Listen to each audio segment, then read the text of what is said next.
بسم اللہ الرحمن الرحیم۔ یہ 27 ذی الحج سن 23 ہجری بدھ کا دن تھا جب سیدنا عمر فاروق رضی اللہ تعالیٰ عنہ مسجد نبوی میں نماز فجر کی امامت کروا رہے تھے۔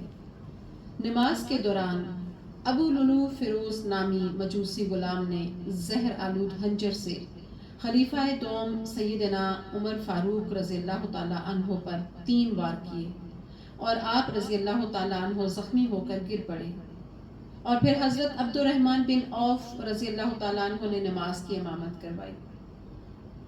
بدبخت قاتل نے مسجد سے بھاگتے ہوئے 13 کے قریب مسلمانوں پر وار کیے، جن میں سے 7 شہید ہو گئے اور بعد میں پکڑے جانے پر خودکشی کر لی۔ آپ رضی اللہ تعالیٰ عنہ کو بے ہوشی کی حالت میں گھر لایا گیا۔ ہوش آنے پر جب آپ رضی اللہ تعالیٰ عنہ کو بتایا گیا کہ حملہ آور مجوسی تھا تو آپ رضی اللہ تعالیٰ عنہ نے اس بات پر اللہ کا شکر ادا کیا کہ حملہ آور مسلمان نہ تھا۔ آپ رضی اللہ تعالیٰ عنہ پر خشیت الہی کی کیفیت طاری ہو گئی۔ آپ رضی اللہ تعالیٰ عنہ نے اپنے بیٹے عبداللہ کو حکم دیا کہ میرا سر اپنی گود سے ہٹا کر زمین پر رکھ دو تاکہ اللہ تعالیٰ مجھ سے رحم و کرم والا معاملہ فرمائے۔ اس موقع پر حضرت عبداللہ بن عباس رضی اللہ تعالیٰ عنہ آپ کو تسلی اور بشارتیں دیتے رہے۔ 3 دن کرب میں گزارنے کے بعد آپ رضی اللہ تعالیٰ عنہ زخموں کی تاب نہ لا کر 1 محرم الحرام سن 24 ہجری کو 62 سال کی عمر میں جام شہادت نوش فرما گئے۔ حضرت صہیب رضی اللہ تعالیٰ عنہ نے نماز جنازہ پڑھائی۔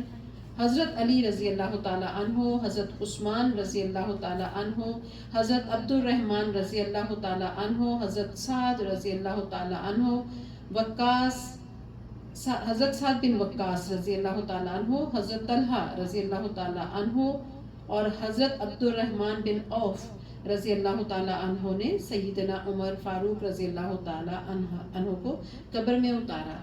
یہ علم کی بات ہے، اندازوں کی بات نہیں۔ مسلمانوں، اپنی پاک ہستیوں کے بارے میں جان رکھا کرو تاکہ یہ روز محشر میں سب کے کام آئے۔ وما علینا الا البلاغ المبین۔